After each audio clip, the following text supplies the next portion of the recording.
My name is David Nangle. For over 20 years, I had the privilege and the honor of serving the people of Lowell in the Massachusetts House of Representatives. But I come before you not as a former legislator, but as someone who has lived through the devastating consequences of a gambling addiction. My addiction consumed my life. It led me to betray the trust of those I loved, make deeply regrettable decisions, and ultimately serve time in federal prison. I've accepted responsibility, and I've worked hard to rebuild my life. But through the painful journey, I have come to understand just how destructive and how uncontrollable gambling addiction can be. That's why I'm here today. Legalizing internet gaming is not progress. It's a gateway to greater harm. It invites people, especially vulnerable individuals, into the same spiral of loss and devastation that I experienced. Experts from Harvard University have warned that gambling addiction on the internet is 10 times more addictive than any other form of gambling. Online gambling is engineered to be addictive. It uses the same psychological hooks as social media and video games, but with one critical difference. The losses are financial, immediate, and often catastrophic. Catastrophic not just for the gambler, but for the families who often don't realize what's happening until it's too late. Unlike physical casinos, iGaming never closes. There's no commute, no door to walk through, just a virtual casino in your pocket 24/7. For those with addictive tendencies, constant access is a recipe for disaster, I assure you of that. If I had known years ago that my vote here in this wonderful house for casino gambling would pave the way for iGambling, I can say with certainty that I never would have voted for casino gambling at that time. What troubles me most is the impact that this will have on our children. We've spent years debating how to limit screen time and remove cell phones from classrooms. Yet, now here we are, considering turning those same devices into round-the-clock gambling machines. How can we ban cell phones in school on Monday and legalize gambling on them by Tuesday? That contradiction should concern every parent and policymaker in this building. And let's not forget the economic consequences. Every dollar spent on an online casino is a dollar not spent at a local store buying a scratch ticket, revenue that supports local aid and small businesses.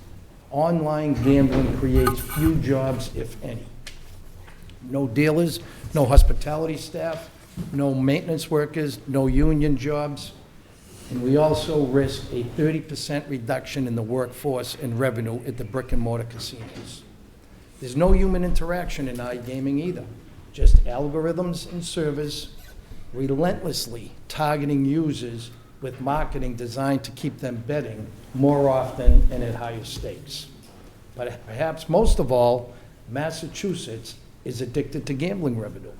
We justify each expansion by saying it funds education, transportation, or local aid. But we're building budgets on the backs of personal loss.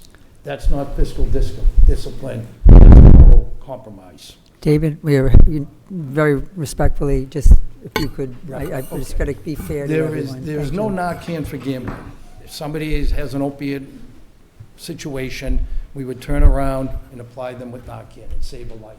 There is absolutely no way to reverse what can potentially happen with a gambling addict. I've made mistakes that I will never stop trying to make right. When I stood before a federal judge, I promised that judge on that day that once my case was behind me, I would dedicate the rest of my life to protecting others, especially the young people, from traveling the path I did for over 40 years. So I ask you, protect our kids, protect our communities. Don't turn every cell phone in Massachusetts into a casino. We have a moral obligation to do better. We should not profit from human weakness. Massachusetts must not become a gambling addiction enabler. Please reject this bill and any other internet gaming bills. I thank you for your time, and I apologize for going over, Madam Chair, and I thank you all for your time Thank you, and David. consideration. Thank you very much. Does anybody have a question? Representative, big fan before, bigger fan now. Thank you for Yeah. doing this. Thank you for being here. Thank you, Mr. Take- Chairman. Takes guts. Thank you. Thank you. Yeah, Thank we you. really appreciate it. Rep. Elliott. Thank you, Madam Chair. I don't have a question.